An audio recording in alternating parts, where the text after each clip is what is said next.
Um, okay, we're in progress now. So it's good to see all of you back in the saddle again of Megillat Esther.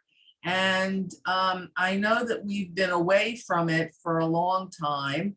So I thought that what I would use this session today as a kind of review session, because sometimes when we're chatting week after week, many things are forgotten just after a week.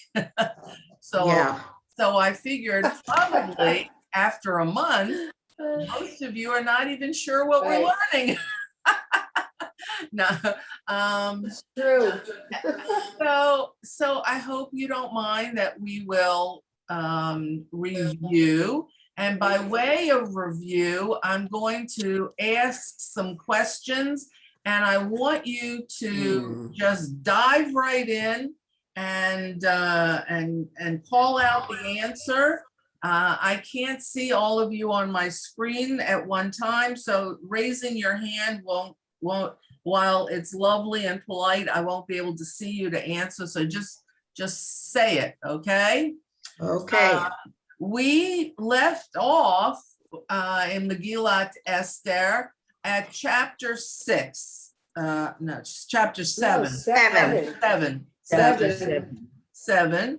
And we had read chapter 7 and had discussed it. This chapter, and I think we're going to read it together again. It is like the denouement of a literary piece of work. The denouement means the middle point, the place where we have aspired to find out what the plot is, and now we're going to find out the solutions that lead us to the end.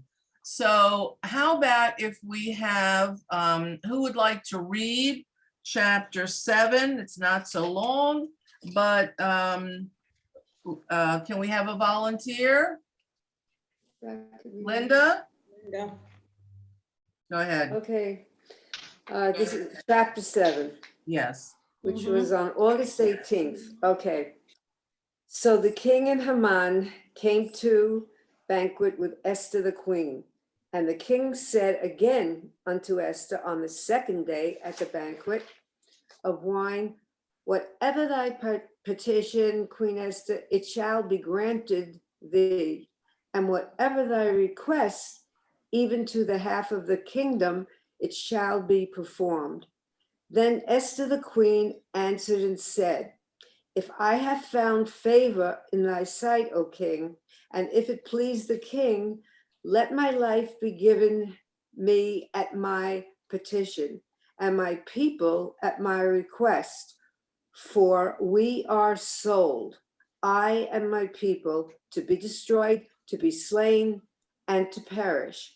But if we had been But if we had been sold for bondmen and bondwomen, I had held my peace, for the adversary is not worthy that the king be endangered. Then spoke the king Ahasuerus and said unto Esther the queen, who is he and where is he that durst presume in his heart to do so? And Esther said, an adversary, an enemy, even this wicked Haman. Then Haman was terrified before the king and the queen. And the king arose in his wrath from the banquet of wine and went into the palace garden. But Haman remained to make request for his life to Esther the queen, for he saw that there was evil determined against him by the king. Then the king returned out of the palace garden into the place of the banquet of wine. Haman was fallen upon the couch whereon Esther was. Then said to the king, will he even force the queen before me in my house? As the word out of the king's mouth, they covered Haman's face. Then said Harbona, one of the chamberlains that were before the king, behold also the gallows 50 cubits high, which Haman hath made for Mordecai, who spoke good for the king, standeth in the house of Haman. And the king said, hang him thereon. So they hanged Haman on the gallows that he had prepared for Mordecai. Then was the king's wrath assuaged. That's the end. Okay. All right. Does everyone remember that? Yeah. Yeah, Second Yeah. wine party? now I do. Yeah, now you do. Okay. Okay, second wine party, and now Haman has met his demise. So let's just talk about how we got here. Okay.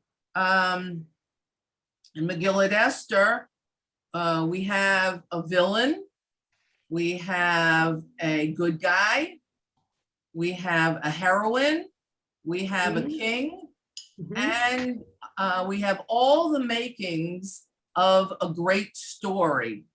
We have a king in love with his wife, the queen.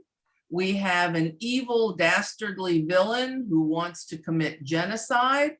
And we have a man who is willing to stand up for his faith.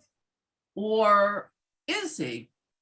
Then we have a queen who must remain silent about her faith, and yet she has to ask the king to save her and help her people because of her faith. We have a king who loves a good drinking party, but seems removed from keeping track of his edicts. Or is he just preoccupied with other more important things, like protecting his empire from those who want to destroy it, like the Greeks? Now we know the Greeks are knocking on his door to conquer the Persian Empire, because not only did we learn that Ahasuerus would fight the Greeks, but we also learned in a nevuah from one of our other books of Daniel. So I'm going to ask you, this was a lot that I just told you. So let's see if we can identify all of these people and find out exactly what's going on. First of all, we have in the Megillah a villain. Who's the villain? Haman. All right. Who's the good guy? Mordecai. Okay. Ahasuerus. No, well, okay. Ultimately. Okay. So, but let's say Mordecai at the Mordecai. moment. Who's the heroine? Esther, of course. Okay. And the king? Ahasuerus. Okay. And then the king who is in love with his queen are go ahead again. Ahasuerus. Okay. The evil, dastardly villain, of course, remains Haman. And the man willing to stand up for his faith, Mordecai.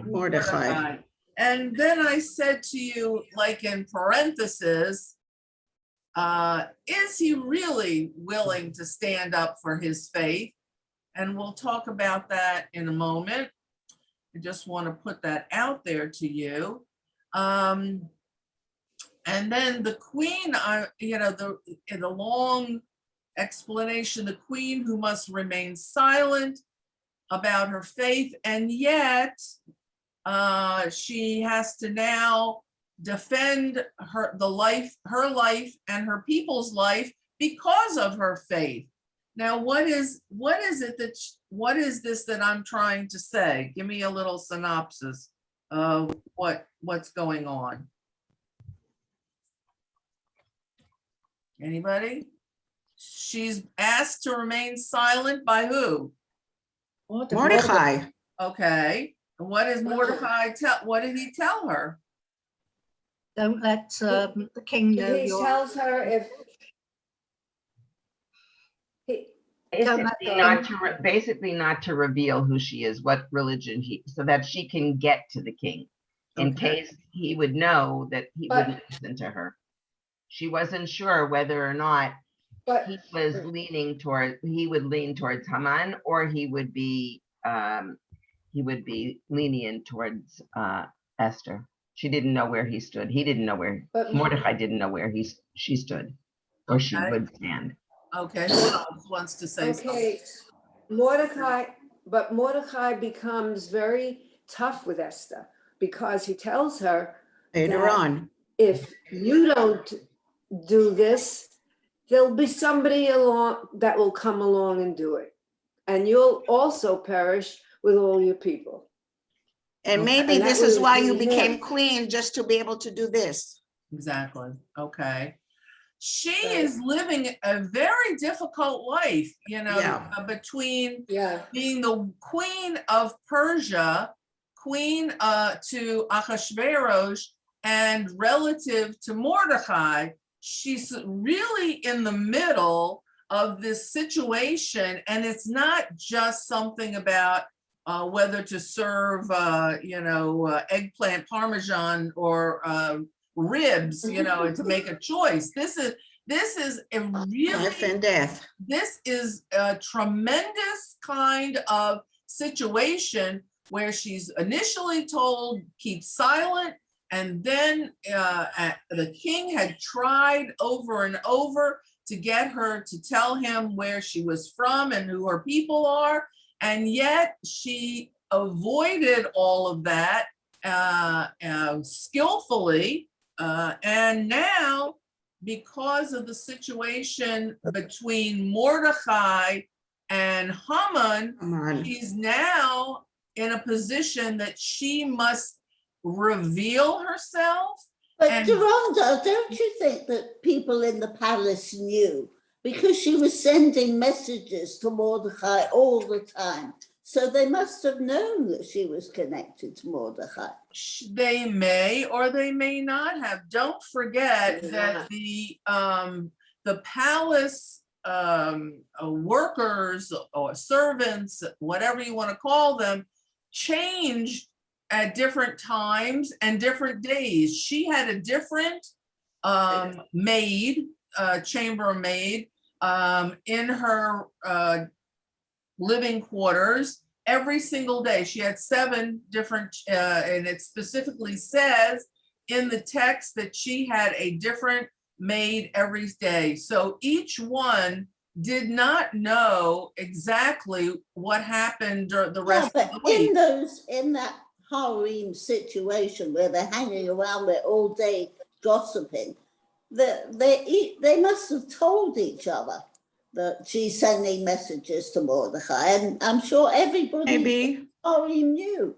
Well, that, we could say maybe, but we could Maybe, also we say don't maybe know. not. We don't know. But what don't we know for do sure. know is that Mordecai had a very high position at the gate of the palace, and that's how he knew about the plot to kill the king, because of the things that he heard during the time that he sat at the gate. Now, the scribes who sat at the gate were the ones who were the eyes and ears of the king and heard what was going on a day-to-day basis. So she could have been in touch with him for many reasons. We don't really know, but it's insignificant because it's not included in the text. We don't know exactly a lot of the details. And we don't know details because they're not important to the story. Doesn't matter. What if, No. okay, what if they did know? What if they didn't know? Does it really matter? Yeah, because he told her specifically not to tell anybody. And yet she's sending him clothes, she's sending him messages every day. He's asking about her. Well, So- this don't forget, she's queen for, I think 7 years before all of this started. We don't know what kind of relationship she had during that time with Mordecai. However, all of this story happens very quickly. And so maybe there is no time to gossip and develop, interpalace theories of what's going on. I really can't answer, anything else. Rhonda, Yes, we know Esther's motivation for becoming queen to save her people. Do we know what her relationship became or what it was with Ahasuerus? Esther's relationship. I mean, we know she was his wife. Did it become a loving relationship? Do we know anything about that? Well, here's what I know. Let me just tell you what I know. Okay, being the hopeful romantic, I would hope that he loved her, and he says, "I love you." He says, "I want to put the crown on your head." So that we know. And then, okay, so there he chooses her because there is something that he feels she's the perfect wife for him. Now, having said that, she doesn't reveal a lot of the things he wanted her to reveal. However, once Haman starts to do all his machinations of putting together the annihilation of the Jews, he is in the palace a lot. He gives the impression, Haman, that something might be going on with Esther. And why is the king sleepless between the night of the first party, where Esther has requested both the king and Haman come to the party? He is sleepless that night. And what happens is that night is the night that Haman asks his advisors and Zeresh, remember his whole speech that he has everything. He has sons, he has wealth, he has power, and yet he's unhappy. I remember that, and she says to him, Yes. "Don't worry, honey. Everything's going to be okay. You're going to hang, build a gallows, and then you'll hang Mordecai, and your nemesis will be destroyed, and then you can kill all the Jewish people." Okay, fine. But then he can't wait to ask the king for permission to hang Mordecai. He runs that night, the same night, the night after the party, that first party, he runs to the palace at all hours of the night. And who in their sleeplessness hears the movement of someone outside the king's chamber is the king. And he says, "Who's out there?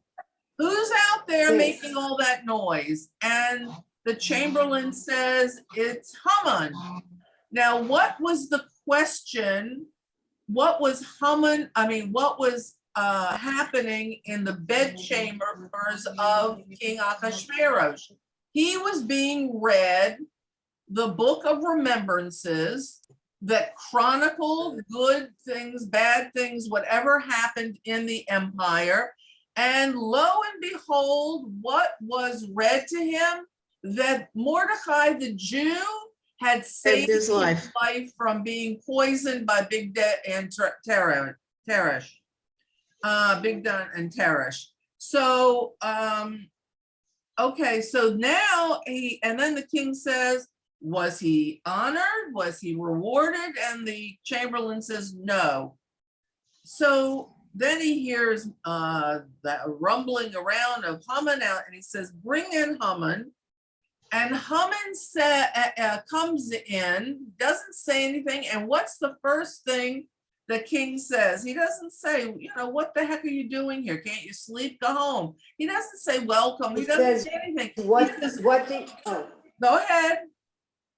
What? He says, what do I do to honor the man that saved my life? That I especially want to That I honor. have to Honor. honor. He Okay. didn't And say that how he saved do his I do- life. Say his And how life. do I do it? He was very smart because he's now thinking Haman is here at the middle of the night. Again. Is he going to see the queen?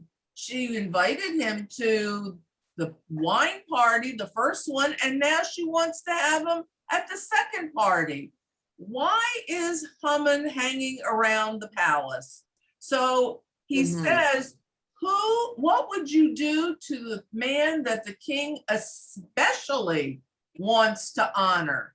And what does this pathetic psychopath think? The He's king talking about him. must think it's me. That's right. Him. That's right. So what does he do? He tells him, hey, you should give him clothing that the king has worn. You should give him the horse that the king has ridden and the people have seen. You should put the crown on his head that the king has worn. And he should be paraded around the city by someone who says, this is what is done for the man or the person that the king especially wants to honor. And what does the king say? Do it for Mordecai. Take Mordecai the Jew. Perfect, Haman. Then you Do it. go take care of all of that and make the arrangements to do that for Mordecai the Jew. Does he say the Jew? Yes, because that's how it is. You knew already. In the Chronicles. in the text, right? Exactly. Mhm. Now, Okay. well, is Haman deflated or what? Yeah, I'll say. Yeah, pretty Yes, upset. very much. But He he must is have been told- shocked. He was probably in shock. He was told, hurry to do that right away. And he wanted it done before the second party with Esther, okay? Now, at the, so the whole event of Haman taking Mordecai around is a side story. We don't have to go into it because we know what happens. And then we know that Haman goes home and he is terribly distraught. And what happens when he comes home after parading Mordecai around? Who meets him in his house but his Wife. and Haman? of advisors, Haman's advisors, his advisors and his quote unquote friends. And what do they say to him now? Now that this has happened, what do they say to him? Well, they say, Screwed up. if you're being put up against Mordecai the Jew, and the king honored him and not you, you are not going to succeed in your plans if you go up against the Jews. It seems as if they have all jumped ship. Mm. They have all left Haman like the emperor with no clothes. He's like stripped of everything. And they tell him, while they're telling him he won't be successful, there's a knock on the door. And who is it? You remember who came for him? The chamberlain to take him to the party. That's right. The chamberlain who came to the party to take him to the party. And who was that chamberlain? Carbona? Carvona. Carbona. Carvona. And what does Carvona do? He is privy to some of the conversation. And of course, he sees in the backyard what? The gallows. Gallows. That's right. Jumped ship. So he hurries, again, the text says he hurries Haman to the party, the second drinking party.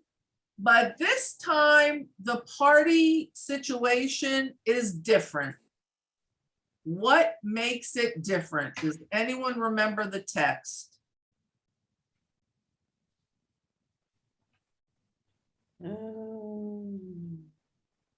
Anyone? It Well, says, yes, go ahead. I was gonna say, it's only the three of them who are at the party, unlike the other party. I don't remember what else. At the first party, Esther waited for them at the party for the king and Haman to arrive. At the Mhm. second Oh, party, she walks with the king. the Walks with She queen, him. walks with the king she and is, Haman to right, the party. she, Queen Esther, it is note read, Queen Esther, King Achashverosh, Right. and Haman walk, all three of them, to the party. So the playing ground has changed. She has gone from just being mentioned at the first party as Esther waited for them to Queen Esther, who walks with them to the party. She has been elevated to a player.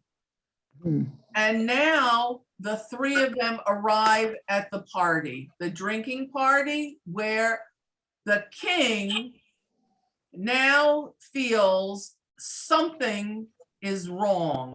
He knows that he has told Haman exactly what to do with Mordecai the Jew, and he appreciates the situation because he learned a lot about Haman as a result of that. Let's see what he learns, okay? And what happens at the party. I said that we have a king who loves a good drinking party, that we know, but seems removed from keeping track of his edicts, which is sent out by, who the edicts sent out by? Haman. Okay, Haman. He's given the ring from the king and says, go do whatever you want, you know, with whatever you want to do with this people that you're telling me about.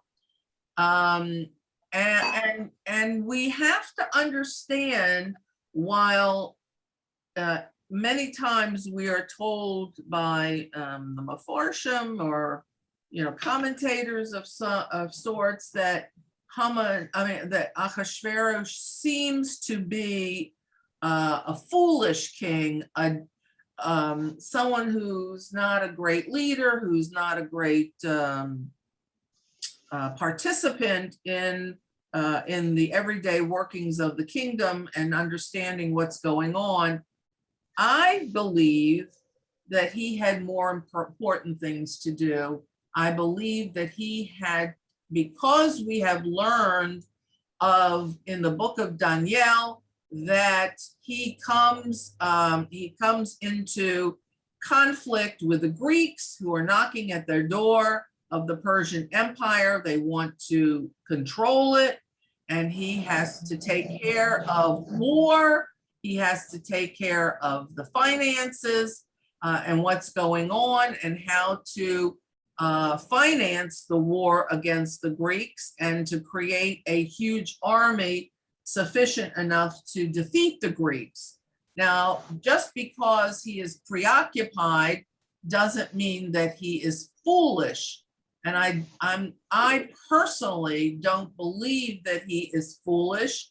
I believe that he had other things and hoped that Haman, as his number one advisor, would be taking care of the empire, which he was not. He was taking care of his own personal vendetta. Now, why Right. in the world would Haman be taking care of a personal vendetta? Where do we get this from? Does Why- it come from Amalek? Yes, and why? What happened? Don't know, but I think it came from Amalek. Okay, he's an Amalekite, but what else? Why do we know this? How do we know what has happened? Well, he wouldn't bow down to him, and took a great offense to that. Haman Who? took great offense that Mordecai wouldn't bow down to him. To him, Okay. that was like the ultimate put down, so to speak, to him. Okay, but why did it matter about just Mordecai who didn't bow down? Why Mordecai the You. Jew. the The Jew Mhm. didn't bow down to him? Right. So what was it that created such animosity? Because the Israelites just were told to destroy all the Amalekites, and he was getting his own back. And who was the king of the Amalekites? Do we remember? Agag, Agag. right. Agag was the king, and he was spared by, remember? King Saul, Shaul. That's right. That's right. And Shmuel tells him that because of this, Shaul will lose the kingship because he didn't listen to God. Right. And we talked about that at great length, and the Amalekites are supposed to be annihilated by the Jews because of what happened when, what? They attacked the When, When they were leaving Egypt, when they okay, attacked the weak and from the back, the weak, the slow pokes. right, exactly. So we have a history here that is being represented by Haman. We have a history, a hatred, Right. evil, wickedness. All the things that Amalek represented is embodied by Haman. Everything. And so consequently, because the Amalekites were not destroyed, then we have a villain. Come on. But on one hand, we have this villain in Persia who wants to destroy the Jews, but why does God allow this to happen and this story becomes so important? Why? I ask you, why is this so important about the Jews in Persia? I don't remember. Were they supposed to be in Persia? Were the Jews supposed to be there? No. They were supposed to be in Babylon, weren't they? They were in Babylon. What happened after Babylon? Remember Danielle said 70 years are up? Yeah. And They're supposed to be in Eretz Yisrael. They were That's supposed to have right. gone. They're supposed to have gone back home. And who was the person who said, you can go home? Cyrus. the king. Cyrus the Great. He said that to many peoples. And he said, go home and build your lives. Go home and build your community. Go home and worship your God and build your temple. Temple.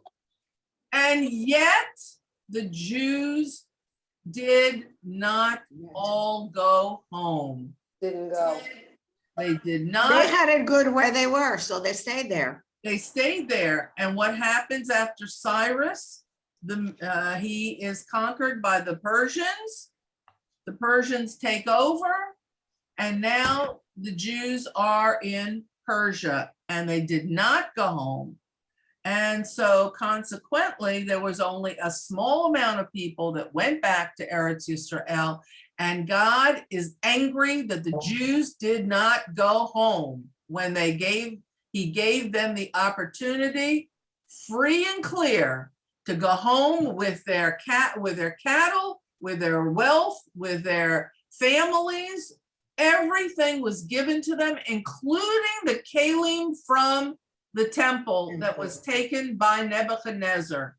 Mm. They had a free ride to go home, and they blew it. And now, what do we find? That persecution is now going to be the operative word, because now they did not choose to go home. So evil rises up because the Jews did not listen to God. As usual. Okay? Now, let's find out what all of this means. First of all,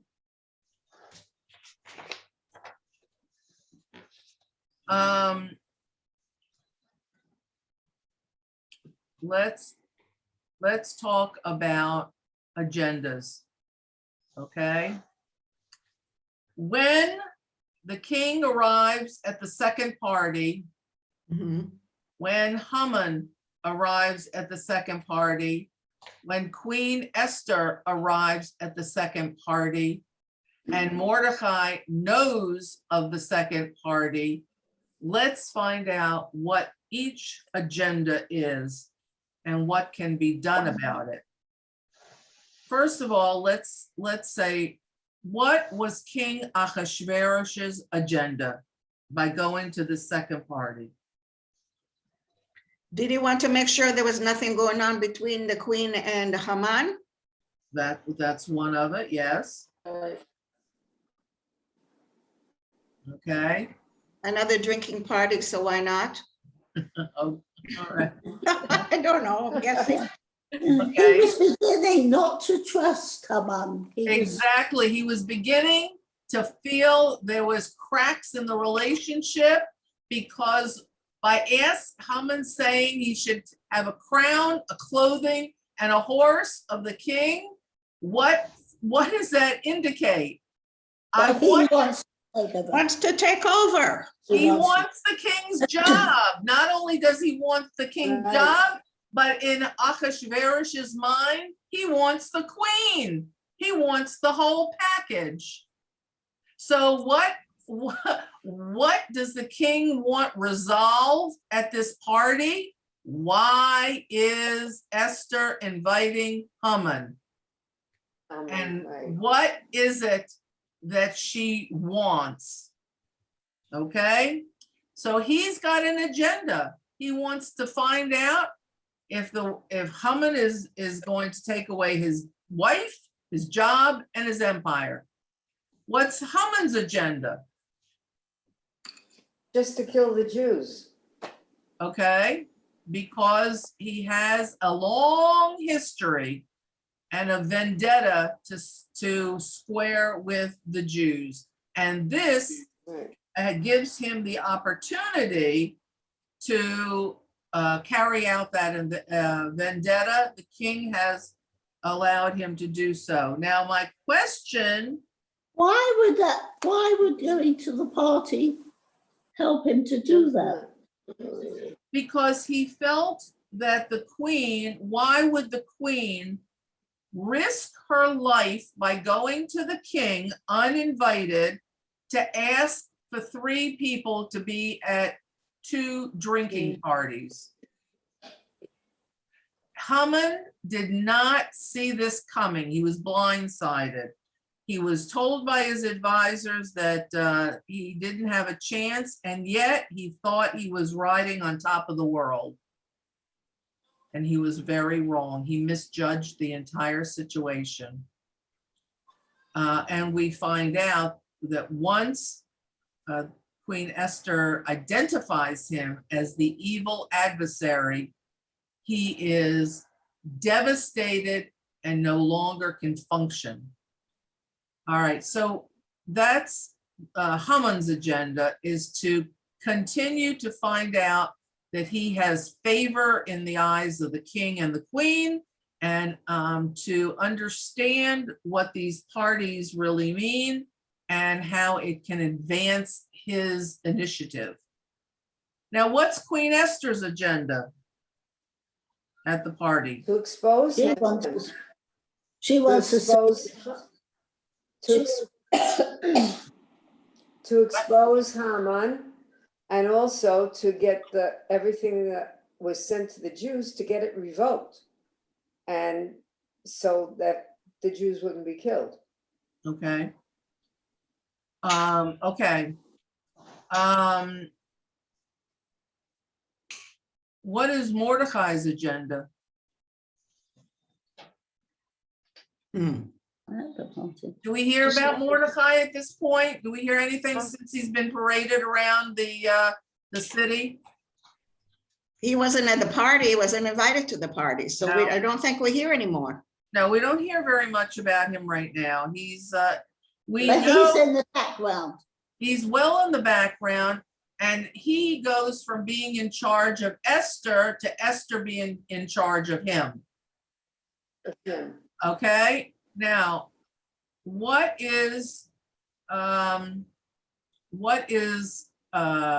it that the Queen Esther says when the king says to her, Esther, what is your request and your petition again?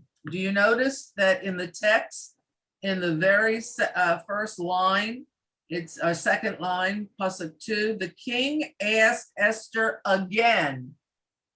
Again. Chapter 7, pasuk 2. You see, it says again. Yeah, Now, we could that take means, that as his frustration. You know, Esther, look, I love you, darling, but how many parties are you going to have, and just we're going to eat and drink? What is it that you actually want? I need to do this. I have more important things to do. This is just not something I can keep on doing. So what is it again? I'm asking you again. So it could have been frustration, could have been a little irritation. We don't know exactly, but the text says in English and in Hebrew, again. You don't think it's rhetorical? No, it's not a rhetorical question, because he says to her, again, I'm going to offer you up to half the kingdom, and you tell me, please, what is on your mind? He wants to know, and I believe he wants to know out of love. I believe it's love. I really do. Because nowhere in this text, in any text, and even in Midrash, there is nothing that we hear or is indicated that this relationship wasn't a loving relationship. And it doesn't have to be the love we all understand from the movies today. It was the kind of relationship back then that a king and queen had with each other. And I believe that he did love her and did want to protect her and save her. So let's continue here when it says that what does she say to him? Okay, she's ready now. She has been put on the playing field as an equal, and now she has been given permission, basically, to speak as an equal to the king and to Haman, and she is ready to tell him exactly what she wants And she says to him, first of all, she does all the flowery thing. If it's okay with you, that your majesty, and if I want favor, and all the stuff you have to say to the king, the whole spiel there. Let my life be granted to me as my request, and my people's as my petition. Now, what do you think is in Achashverosh's mind? What is he thinking at the moment? Does he have any idea? I don't know. Has absolutely no idea what she's talking about. Right. He has no idea. And I'm going to tell you to please turn to chapter 3. Chapter 3. Please turn to chapter 3, verse 8. Does everyone have that? Wait. Not yet. No.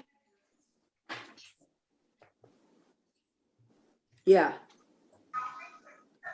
Okay. Zamira, will you read Haman told. Zamira, can you read this, please? Yeah, and Haman said to King Ahasuerus, there is one people scattered, yet separate among the peoples throughout all the provinces of your kingdom, and their laws differ from those of every people, and they do not keep the king's laws. It is therefore no use for the king to let them be. Should I continue? Yep. Okay. If it pleases the king, let it be written to destroy them, and I will weigh out 2,000 silver talents into the hands of those who perform. Wait a minute, I need the next page. 10,000. 10,000. The work to bring into the king's treasures. And the king took his ring off his hand and gave it to Haman, son of whatever that name is, Haman, the Agagite, the adversary of the Jews. Said the king to Haman, the silver is given to you and the people to do to them as it pleases you. What is not mentioned here? Who the people are. Yeah, it doesn't say that they're Jews. So does King Ahasuerus know that it's Jews that Haman wants? I don't think he does. How could he? So he is at this drinking party called by Esther, and she's saying to him, my life is in danger. Someone wants to kill me. Right. And then when we go back to the chapter, 7, she says to him, had we merely been sold. Now, why does she say that? Sold. What happened here in chapter 3? What is offered to the king? Money. Money. All that silver. All that silver for the people to be killed. Right. Haman is willing to pay for the opportunity to kill the Jews. And the king says, look, just keep the money. It can be put into your treasury.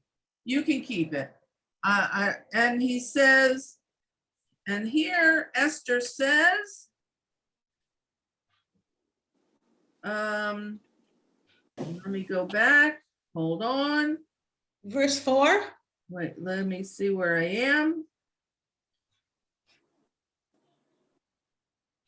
If I only had been sold, I would not have brought this up to you because it wouldn't be worth your time for you. What line was that? It's verse 4. Line Chapter 7. 4. Thank you. For we have been sold, I and my people, to be destroyed, slain, and annihilated. had we been sold as slaves and servants, I wouldn't even bring this up to you. I would be quiet about it.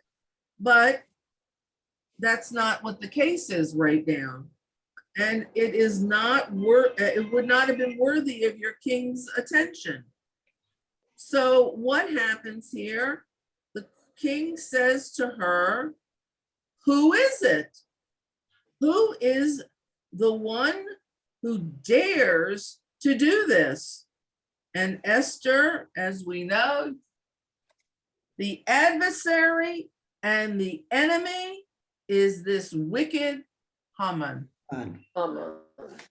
Now, Okay. what does the king do at that moment? He gets up and he goes to the garden. What do you think's going on in his mind? I don't know. I don't understand that. He's He has to furious. mull it over. He's like in shock or what? He's furious. He just can't sit still. It's just He has to figure this out. I believe that's what happens. He can't do anything rash. And up until this point, what have we never seen Ahasuerus do on his own? He never confronts. Make a decision. Haman. Make a decision. He never, ever makes a decision without consulting his advisors. Advisors. Right. Everything so far about Vashti and about and whatever he asks about honoring people, and everything has to be like a group decision. He leaves the party. Now he could be enraged, he could be confused, he could be so many different things. He leaves momentarily, and he leaves Esther and Haman in the same room. That could have been dangerous for Esther, because if he is as wicked as she indicates, he could have killed her right then. He could have what, taken a knife off the table and killed her? Or it could give Haman a few minutes to come up with a good excuse of how to plead for his life. So what happens? or it could be dangerous for the king, because if, in fact, what he suspected was true and Esther and Haman were somehow connected, they could conspire together against him. Okay, but he's finding out that it is Haman. It was his suspicion once he heard about the clothing and the horse and the crown. It was Haman who is doing things against the crown, and now it's his chance to rectify it. And so he comes back, and it looks as though Haman has fallen on the couch of the queen. She's laying there, sitting there, waiting for the king to come back, probably very upset and nervous of what's going to happen and what the king is going to decide. Why does she feel uncertain? What do you think is in her mind at this point? The king has left the party, and she has identified the villain, but the king has left. What is in her mind? She doesn't know what the king's going to do. She doesn't know what the king's going to do, but now she has revealed her identity. Has she revealed her identity? Yeah. Yes? She said, Yes. she said, my people. I don't think she said But they Jews. We have been sold. Who Yeah. are these people? Yeah. Well, she didn't say they were the Jews, but didn't he put two and two together? No. Why would he? Does he know? He doesn't even know. He doesn't know. But doesn't he remember that that Haman gave him money to do as he pleased with those people? Those With those- people. What people? Those people. He those never people. said that it was the Jews the first time either. He just said those people. So it's Right. possible So that he he doesn't doesn't know know. that they're Jews. It's Uh-huh. some The name small of group these people. people are not identified by Haman when he asked the king to kill him. Right. We just read it. It said nowhere in the text, No. the Jewish Right. people. Right. And it then, and in addition to that, now she says, just save me and my people from my adversary Haman. Who is her people? The king might say in his mind, what do you mean your people, Esther? You told me you were the girl from nowhere. You were the girl who represented my whole kingdom. You were Mother Persia. You had Right. no identity. You had no people that you would share with me. And now you're saying that you have a people? Wait a minute, Esther. Excuse me, are you and your people going to secede from the empire once I save you? You know, the king could very easily have said to himself, what in the world is she talking about? So he leaves and comes back, finds Haman all over the place. So it looks like he's all over Esther. And then he says, you would even try, and the Hebrew word is to conquer. You would even try to conquer the queen while I'm in the house, in my palace? He is now livid. He's pushed to the edge, and seeing Haman the way he saw him enraged him to make a decision to hang him on the gallows that he had put together for Mordecai. Now, in this very hurried situation, there's a lot going on here, a lot happening. What's Harvona's agenda? Harvona says what? That there's a gallows. There's a gallows that was supposed to be for Mordecai. Exactly. So we never know whether Harvona overheard all, we don't know what his whole agenda was, but he says right then and there, by the way, there is a gallows in Haman's backyard, and the king says, hang him on it. Right. What's God's agenda in all of this? Oh, Save the Jews again Right. okay. Because and get rid of Haman. okay, because God, what does God want to do? So far, God has been operating behind the scenes. We know that he's hidden, and his agenda and God's agenda was I believe he wanted to show the Jews that they made a very bad choice in staying in Persia. But in addition, he wanted, because of this situation, perhaps it brought them back to Judaism and to believing in God, to fasting and praying. And so God was hoping that he could give them another chance. So Also, God may have also wanted them to finish the job of getting rid of the Amalekites. that's, yes, one more Amalek, right, Amalekite, exactly, that's good. So now we have the king coming back in. He says to hang Haman. And what's the last sentence of the chapter? And they hung Haman on the gallows that he had prepared for Mordecai, and the king's anger abated. Now the king feels better. Good. Okay, but good. Now my question to you is, has Esther saved the Jews and herself at this point? No, not yet. No, because he hasn't rescinded the edict yet. He got rid of Haman, but the edict is still there to kill the people. That's right. Does he know which edict it is?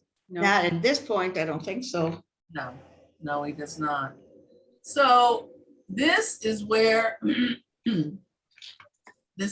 we are going to take up next week. I hope the review has been something that has gotten your excitement going once again, and and your interest in what's happening again. And now we have all the facts. We have all the information so far. And we now have a dead villain, a possibly vindicated queen, and a king who is feeling much better about his position, about as king, as wife, as queen, who is loyal to him, and understanding of his empire seems to be safe in the king's mind. And and this is where we're going to leave off for next Stay week. tuned for the next exciting episode. That's right. Brought Oh, I to just you have a- by, Thank just you for have a beautiful thought. Shiur. Oh, I just have a thought before we go.